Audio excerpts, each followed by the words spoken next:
네, 오늘 같이 은혜를 받으실 말씀은요. 창세기 10장 1절 그리고 22절, 23절 그리고 32절 세 군데가 되겠습니다. 창세기 10장 1절, 22절, 23절, 32절 제가 받들어 봉독하도록 하겠습니다. 10장 1절 말씀. 노아의 아들 셈과 함과 야벳의 후예는 이러하니라. 홍수 후에 그들이 아들들을 낳았으니 22절, 23절 계속해서 봉독하도록 하겠습니다. 셈의 아들은 엘람과 아수르와 아르박삭과 룻과 아람이요 아람의 아들은 우스와 훌과 게델과 마스며 32절 이들은 노아 자손의 족속들이요 그 세계와 나라대로라.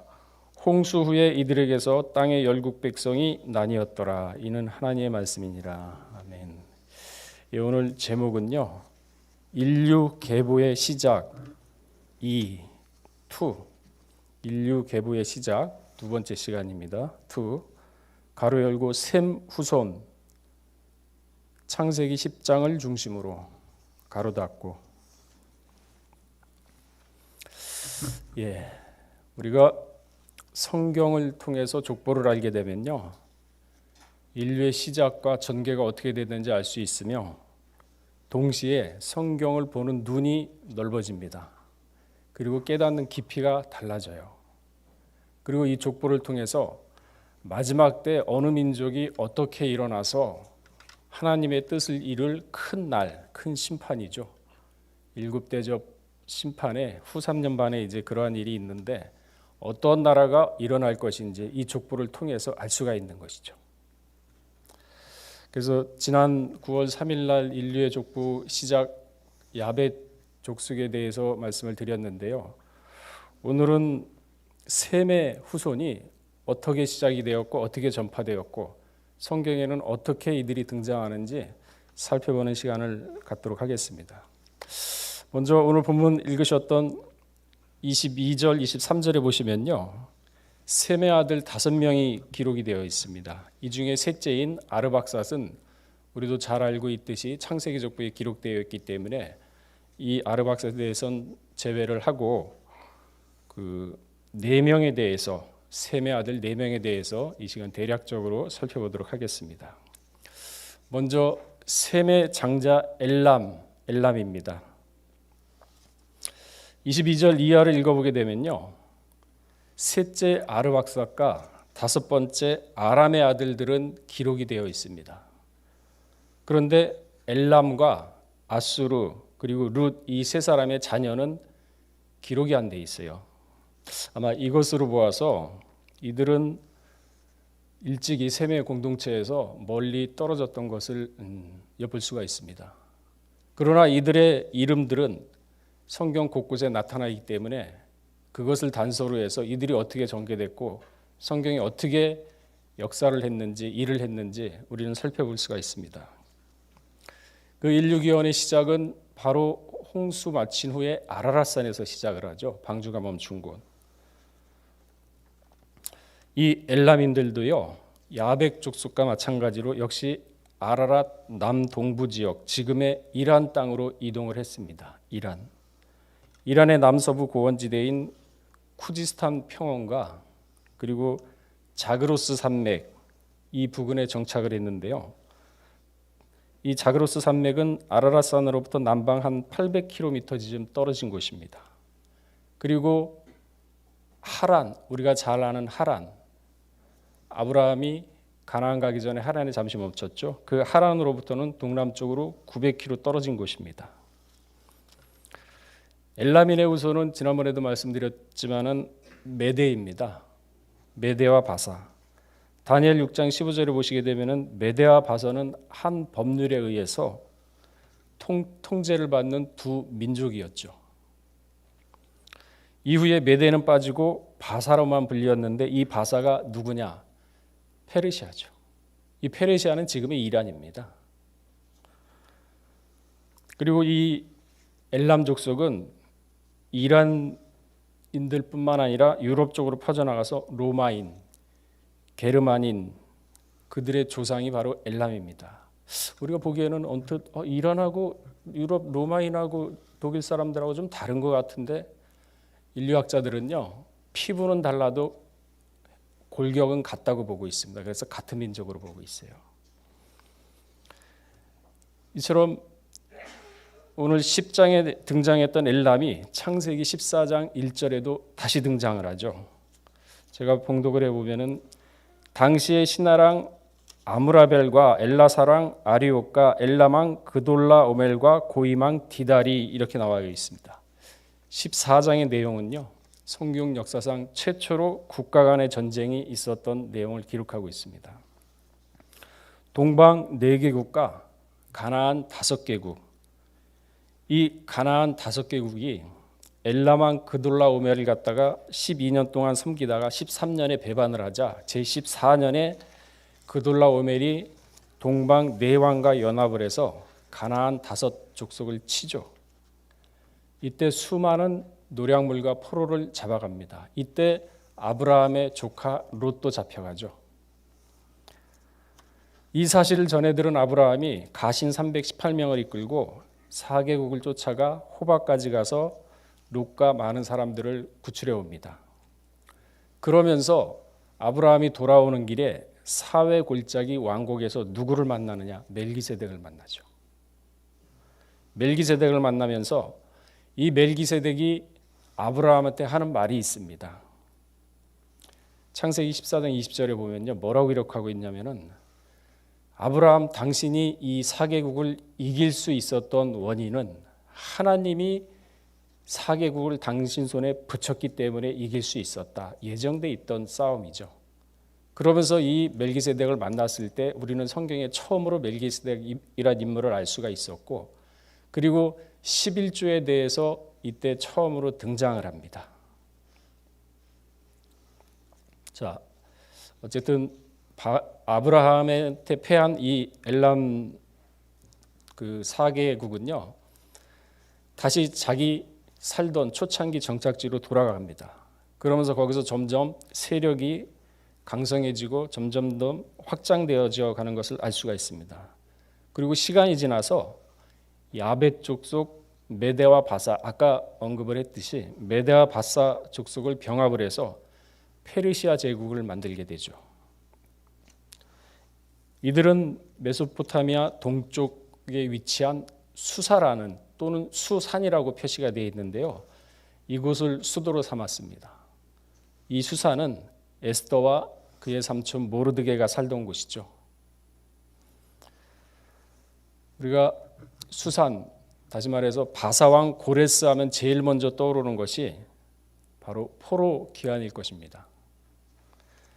이 귀환을 위해서 하나님은 이미 고레스가 태어나기 80년 전에 그에 대해서 예언을 한 것을 성경을 통해서 볼 수가 있습니다. 다니엘 5장 31절에 보시면요, 그날 밤에 갈대아 왕 벨사살이 죽임을 당하였고 메대 사람 다리오가 나라를 얻었음에 때의 다리오는 62세였더라. 이렇게 기록을 하고 있습니다.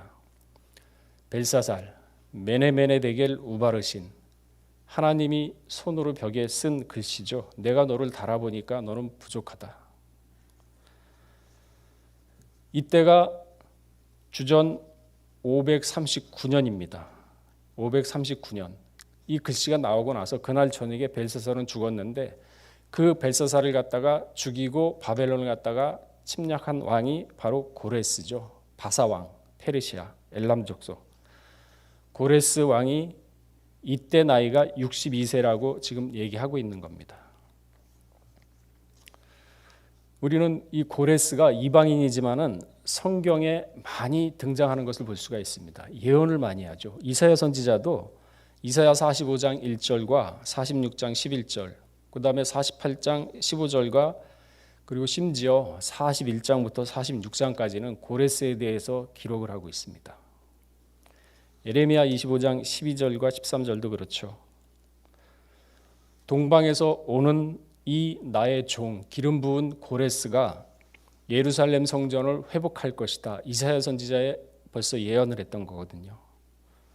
그러면 이사야 선지자의 활동 시간이 언제냐? 주전 739년부터 680년까지 활동을 했던 선지자입니다.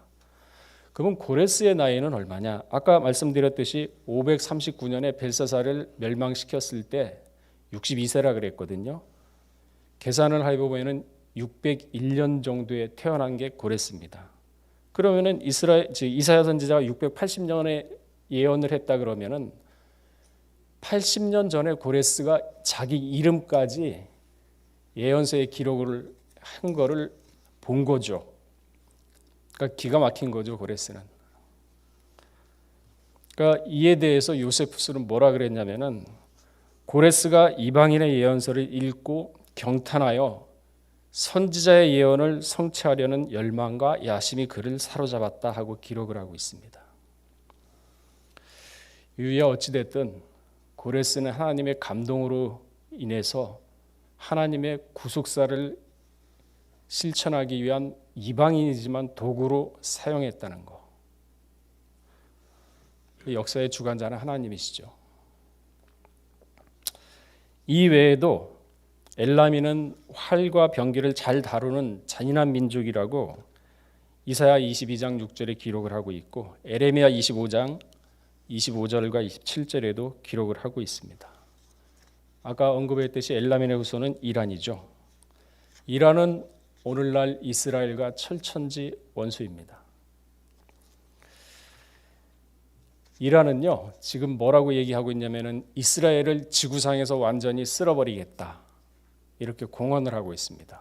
근데 이스라엘은 면적이 강원도 면적만 해요. 그러니까 이란이 핵폭탄 가지고 2개만 떨어뜨리면 이스라엘은 지도상에서 없어집니다. 이게 이스라엘은 두려운 거죠. 그래가지고 이란에 소유했던 시리아의 핵시설을 갖다가 폭격한 것도 그렇고 2004년에 북한의 용천 열차 폭파 사고가 있었는데 역시 지금 이란의 모사드가 계획을 했다고 밝혀졌죠. 그 곳에는 시리아 핵과학자가 타고 있었기 때문에.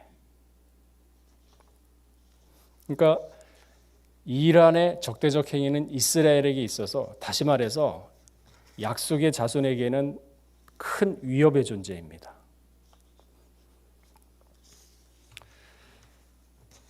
그러니까 지금 중동은요, 여기는 엘람이라고 나와 있지만은 좀 뒤에 말씀드리겠지만은 이스마엘이 또 있습니다. 그러니까 중동 지역은 바로 이 족보를 통해서 지금 왜 이렇게 전개가 됐는지를 알 수가 있는 거죠. 자, 두 번째는 아수르입니다. 아수르의 영어식 이름은 아시리아죠. 이들은 메소포타미아 북부 지역에서 티그리스강 상류를 중심으로 번성해 나가기 시작했습니다. 근데 우리가 눈여겨볼 구절이 하나 있습니다. 창세기 10장 8절에서 12절에 보게 되면요, 함 자손에 대해서 기록을 하고 있는데 니므롯에 대해서 기록을 하고 있습니다. 제가 좀 읽어볼까요? 창세기 10장 10절에서 12절 말씀 보면은 그의 나라는 시날 땅의 바벨과 그리고 쭉 가시다 보면은 그 땅에서 아수르로 나아가 니느웨와 르호보딜과 이렇게 기록하고 있습니다. 바벨론의 시조는 니므롯입니다. 니므롯이 아수르의 수도 니느웨를 건축한 것이죠. 그 니느웨는 바그다드 북쪽 350km 지점 티그리스강 연안에 위치해 있습니다. 주전 12세기경에는 아수르의 중요 도시가 되었죠. 니느웨가. 시간이 흘러서 8세기에 사네립이 이곳을 수도로 정합니다. 그리고 니느웨는요, 선지자 요나가 회개를 외쳤던 곳입니다. 회개를 요구했던 곳이죠. 이곳 니느웨 지역의 초대 왕이 니므롯이다라는 그러한 주장이 있는 것으로 보아서도 아마 이 니느웨와 니므롯, 바벨론, 아수르와 이 함 자손이 혼합해서 살고 있던 것으로 보여집니다. 아수르는 구 바벨론이죠. 포로 시대 때는 신바벨론이고요. 그 전에도 포로 시대 때 신바벨론이고 그 전에 구 바벨론이 또 있었습니다. 여러분들 잘 아시는 함무라비 법전은 구 바벨론 시대였거든요.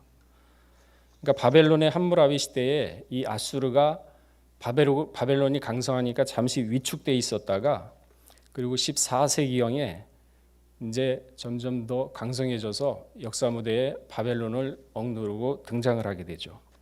그러면서 7세기까지 이 고대 근동의 최강자가 됩니다. 그러다가 그 이후에 신바벨론이 다시 등장을 해서 점점 강성해지자 아수르는 결국 이 신바벨론에게 주전 612년 수도 니느웨가 함락되면서 아수르의 영화는 영화 속으로 그야말로 역사 속으로 사라져 버립니다. 아수르의 수도는 니느웨라고 금방 말씀을 드렸는데요. 이 니느웨에 대해서 성경은 또 아주 깊게 다루고 있습니다. 요나서 전체 그리고 나훔 전체가 바로 니느웨에 대해서 예언을 하고 있는 겁니다. 요나서 3장 3절에 보시면요. 이 니느웨의 성의 규모에 대해서 얘기를 하고 있는데요. 걸어서 3일 길이라 그랬습니다. 실질적으로 이 니느웨 성은 남북으로 4.8km, 동서로는 1.2에서 1.6km 정도 되는 사람이 걷기에는 다 돌아보기에는 3일 길이 충분히 걸릴 그러한 큰 성이었습니다. 요나가 이 니느웨 성을 돌아다니면서 40일이 지나면은 이 성은 멸망한다 이 얘기를 듣자 이방 바벨론 왕이 그 얘기를 듣자 백성과 심지어는 가축까지 회개해라, 금식해라, 가축까지 금식해가지고 이 니느웨 성이 회개를 하는 바람에 심판의 멸망을 면한 적이 한 번 있었죠. 그 내용이 바로 요나서입니다. 그때 요나서 4장 11절에는 뭐라고 기록을 하고 있냐면요. 이 니느웨 성에는 좌우를 구별하지 못하는 사람이 12만 명 이상이 된다. 그리고 가축도 심이 많다고 얘기했거든요. 그게 바로 아수르의 수도 니느웨를 지금 요나서는 얘기를 하고 있는 것입니다. 그리고 우리가 또 나훔을 보시게 되면요. 나훔 전체는요. 니느웨의 멸망을 직접 예언하고 있습니다. 특히 나훔 3장 1절에서 니느웨의 계율과 강포 그리고 늑탈이 가득했다. 위선, 거짓, 거짓말, 남을 빼앗는 거, 사기. 지금 세상하고 다른 게 있습니까? 이런 게 가득했다는 거죠. 그러면서 나훔은 니느웨는 멸망할 것이다. 예언을 계속하고 있거든요. 그러니까 나훔 선지자는 언제 활동을 했느냐? 주전 663년부터 612년까지 활동을 했던 선지자입니다. 그러니까 50년 이상 니느웨에 대해서 멸망을 예언했던 선지자입니다. 굉장히 긴 시간이죠. 그리고 아수르 수도 니느웨가 멸망했을 때가 아까 말씀드렸듯이 신바벨론에 의해서 612년에 멸망했다 그랬죠. 그러니까 나훔 선지자는요. 이 니느웨 성이 612년 멸망하자마자 사명을 다 마친 겁니다. 나훔 선지자는 612년까지 활동을 했거든요. 51년 동안. 그러나 니느웨는 듣지 않았습니다. 그러니까 요나 선지자는요. 주전 780년에서 763년까지 활동했던 선지자입니다. 그러니까 계산을 해보면은 763에서 612년을 빼면요. 151년. 그러니까 요나가 회개를 외쳐서 회개하라고 요구를 했을 때 이 니느웨 성 12만 명이 좌우를 분별하지 못한 12만 명이 회개를 했을 때는 살아났지만 다시 늑탈과 거짓과 위선과 횡포가 있을 때는 151년 만에 역사 속에서 사라졌습니다. 하나님이 없애버린 거죠. 자, 그러면 이게 비록 역사상의 일이겠습니까? 우리 개인적으로도 이런 니느웨 같은 마음이 있다 그러면, 그러한 삶이 있다 그러면 어떻게 하겠습니까? 역시 심판의 대상이 되는 거죠. 자, 히브리 12장 16절에서 17절 보시게 되면요. 회개에도 기회가 있다 그랬습니다. 계시록 2장 16절에도 그 말씀이 있죠. 지금 니느웨는요. 바벨론의 이라크 지역입니다. 2003년에 이라크 전쟁 이후에 이곳에서는 기독교인들이 탄압이 굉장히 심해졌어요. IS, 시리아 내전, 쿠르드 자치족, 미국, 터키, 수니파, 시아파 갈등으로 이곳은 아주 혼란의 지역입니다. 자, 다음은 셈의 넷째 아들 룻입니다. 제가 좀 시간이 너무 많이 지났기 때문에 좀 빨리 하겠습니다. 요세푸스는 룻의 후손을 리디아, 그러니까 루디아의 동일인으로 보고 있습니다. 그러니까 역사의 아버지라고 우리가 얘기하는 헤로도토스도 이 루디아의 족속을 역시 셈적으로 보고 있어요. 그리고 아수르의 비문에도 루디아의 사람을 루드라고 기록하고 있습니다. 루드는 히브리어 룻입니다. 바로 셈의 넷째 아들이죠. 리디아들은요, 터키 소아시아 지역, 지금의 터키 지역, 이곳은 금과 천연자원이 굉장히 많은 곳이죠. 그런데 우리가 기억해야 될 것은 이 루디아하고 아프리카 북부의 리비아하고는 다릅니다.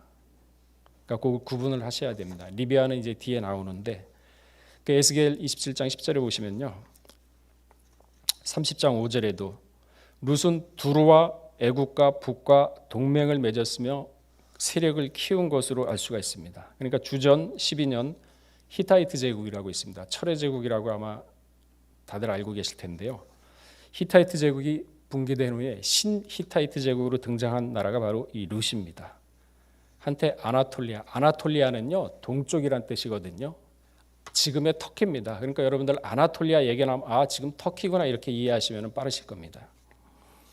주전 546년에 바사 고레스에게 점령당하고 이곳은 바사의 총독령이 되죠. 그리고 이후에 알렉산더 이후에는 셀루쿠스 제국의 지배에 놓게 되죠. 그리고 주전 133년에는 로마에 점령당해서 로마의 속주가 됩니다. 그리고 주 1390년에는 이슬람의 오슬람 제국의 지배를 당하죠. 그리고 지금은 터키 공화국이 된 곳입니다. 2020년 현재 이곳 터키는요, 미국, 러시아, 이스라엘, 이란, 영국, 프랑스와 함께 시리아 내전에 엮여 있는 상황이죠. 사도행전 16장 14절을 보시게 되면요, 두아디라 성 루디아라는 여인이 나옵니다. 이 두아디라 성이 바로 이곳 리디아입니다. 이 루디아라는 여인은 자주색 옷감을 장사하는 여인인데 사도 바울의 복음을 받아들여서 이 소아시아의 복음의 전초기지가 된 곳이죠. 자주색 옷감은요, 당시에 굉장히 비싼 재료였습니다. 두로, 시돈, 이 페니키아인들이 이 바르시아 이 자주색 옷감을 가지고 무역을 해서 많은 부를 얻었던 곳이죠.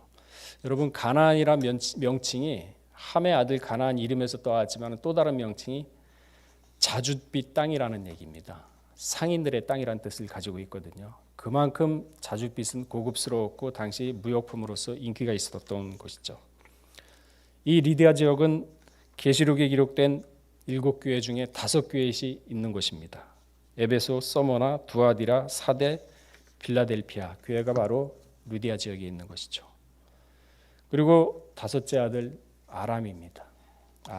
아람의 후손은 지금의 시리아를 말하죠. 사도행전 7장 8절에 보면 다메섹을 아람의 머리라고 하고 있습니다. 근데 특이한 것은 아르박셋을 제외한 다른 아들들은 자녀의 이름이 없는데 이 아람의 아들들은 기록을 하고 있습니다. 창세기 10장 23절에 보시게 되면요, 우스와 훌구와 게델과 마스라고 기록을 하고 있습니다. 우리가 창세기 22장 21절에 보면은 아브라함의 형제 나홀과 그 아들이 우스며 그 다음에 욥의 고향도 우스죠. 이외에도 아람은 성경에 곳곳에 등장하는 것을 알 수가 있습니다. 역대상 19장 6절에서 7절에 보시면요, 다윗을 대적하기 위해서 모인 왕 중에 아람 왕이 있었죠. 아람 미아가. 그 다음에 창세기 25장 20절에 보시면요, 야곱의 형 에서를 피했던 바단 아람, 그 삼촌 나반이 살던 곳 바단 아람. 사마 8장 5절에서 6절에도 보면요, 아람 다메섹, 그리고 아람 소바, 아람 르홉 등등으로 봐서 당시 이 아랍 족속들이 시리아 지역을 중심으로 광범위하게 퍼져 살고 있었다는 것을 알 수가 있습니다. 왕상 11장 23절에도 보시면요, 솔로몬이 범죄하자 하나님이 아람 왕 르손을 들어서 솔로몬을 칩니다. 왕상 15장 18절에도 보면요, 아사 왕이 아람 왕과 약조를 맺고 북이스라엘 바하사를 칩니다. 이처럼 아람은요, 아수르와 함께 시리아 지역을 중심으로 세력을 펼쳐나갔던 것을 볼 수가 있습니다. 그리고 아람은요, 결국 주전 730년, 그러니까 북이스라엘 망하기 전에 730년에 시리아 면적으로 축소가 되는데 아수르한테 점령을 당해서 축소가 되죠. 그러니까 여러분 성경에서 아람 많이 들어봤을 겁니다. 도대체 아람이 누군가? 저는 굉장히 의아했었거든요. 근데 아람은 바로 셈의 다섯째 아들입니다. 그러면서 지금의 시리아로 축소되다가 1946년 프랑스로부터 독립하여 지금의 시리아 나라가 된 곳이 바로 아람인 것이죠. 역시 중동에 있습니다. 화약고죠. 아람의 주요 도시 가운데 바로 하란, 아브라함이 가나안 가는 도중에 이곳 하란에서 노아의 10대 족장을 만나죠. 노아가 태어났을 때 10대 족장, 노아부터 모든 10대 족장이 다 살아 있었습니다. 그리고 아브라함이 죽은 이후에도 셈은 35년을 더 살았고 슬라는 3년 더 살았고 에벨은 64년을 더 살았습니다. 아브라함이 죽은 이후에도. 그러니까 선지자 엘리사로부터 문둥병을 고침을 받았던 나아만 장군도 아람 사람이죠. 이 하란은 이 10대 족장들이 살아 있었기 때문에 이곳은 신앙의 보고였습니다. 그래서 우르에서부터 하란에 갔다가 하란에서 수년 동안 머물고 가나안으로 갔던 아브라함이 이 하란에서 신앙의 무장을 받죠.